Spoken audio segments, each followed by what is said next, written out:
You're listening to The Jake Asman Show on the Sports Map Radio Network. Presented by Rocket Mortgage. Live from the O'Reilly Auto Parts Studios, here's Jake Asman. Parker Noland with 2 outs in the ninth. Pushes a bunt to third. James to first. He's out! What a way to end it! And what a way to end a drought. Mississippi State, the national champions, destroying Vanderbilt 9-0. What a win for the Bulldogs of Mississippi State. Their first ever national title in any sport. How about that? So the Bulldogs beat Vanderbilt in Game 3. They lost Game 1 of the series. They come back and win Game 2. And then they come back last night and dominate Vandy 9-0, as you heard there. Carl Ravitch on ESPN with the call. And the Bulldogs are national champions. For more on the Mississippi State Bulldogs, we go out to the Progressive guest line right now.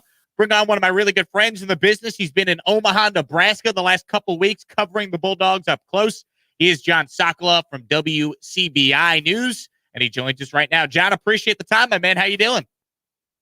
I'm doing great, Jake. I'm doing awesome. I'm about to actually leave Omaha for the first time in what you said, just about 2 weeks. But I mean, honestly, the most surreal moment of my professional career. But I'm sure that everyone in Mississippi is a lot more emotional right now, or a lot more warm-hearted than I am. So let's talk about just the atmosphere at these games. You've been there for 2 weeks. You've seen all these different fan bases come out and support their schools.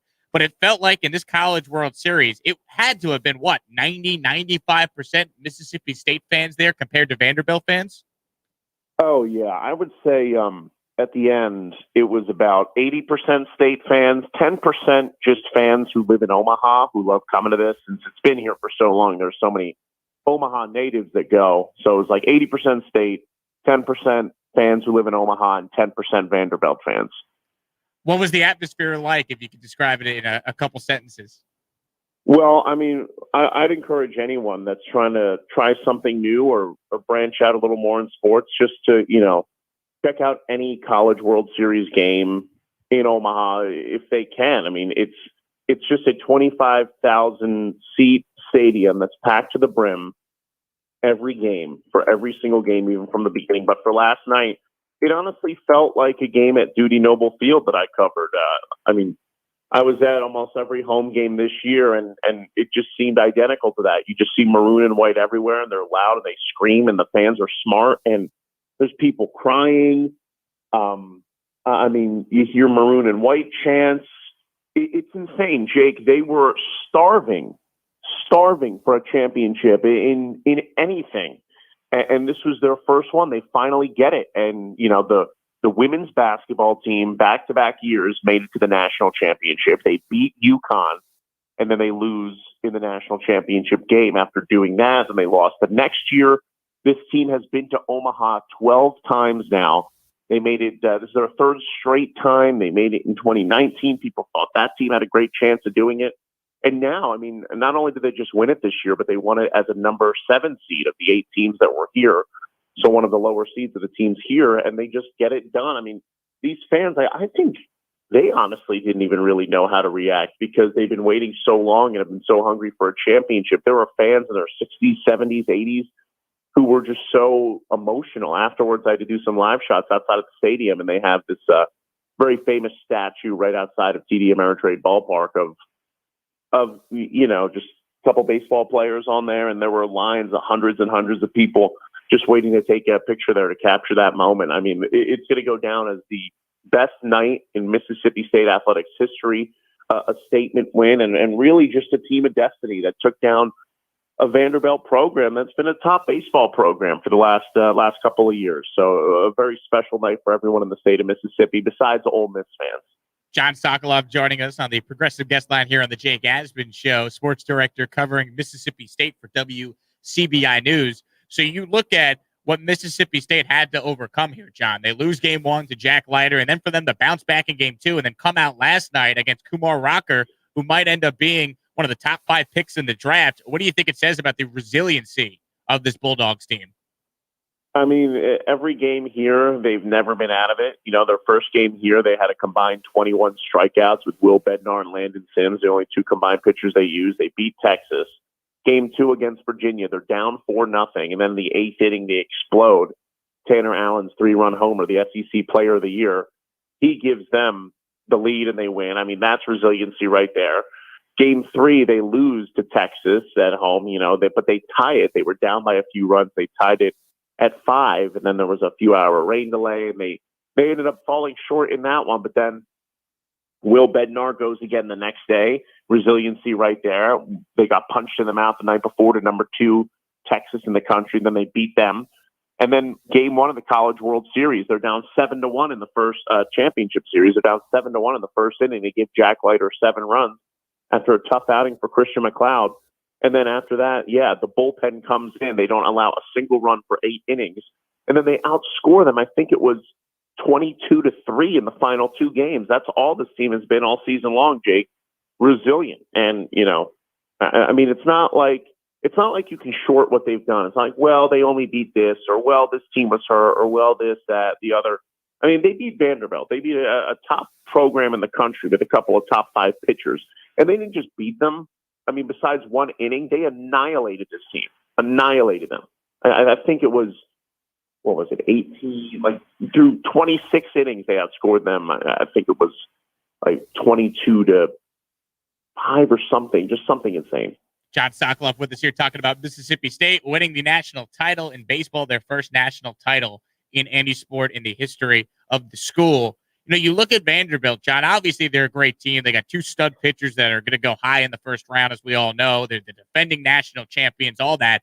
But it felt like from the outside looking in, everyone had to root against them because they got past NC State because NC State dealt with a COVID issue. So do you get a sense that everyone was on the Mississippi State bandwagon here, kind of poetic justice in a sense that at least, Mississippi State did to Vanderbilt what NC State didn't get the chance to do?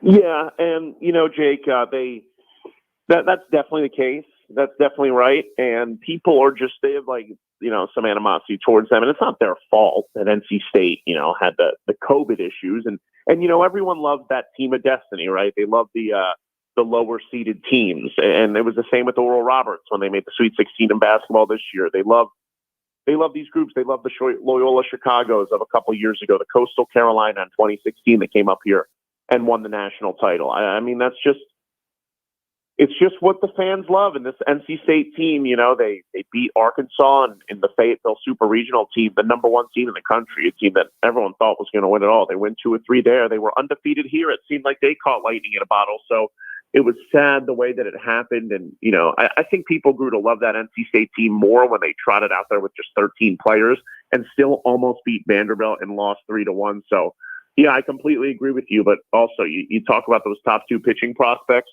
Jack Leiter that guy battles, and he's got so much consistency on the mound where he's unreal. And I think Kumar Rocker, the ceiling that he has might be higher just because of that slider that he has. It's got to be one of the filthiest sliders I've ever seen. Well, one of the best ones in person that I've seen.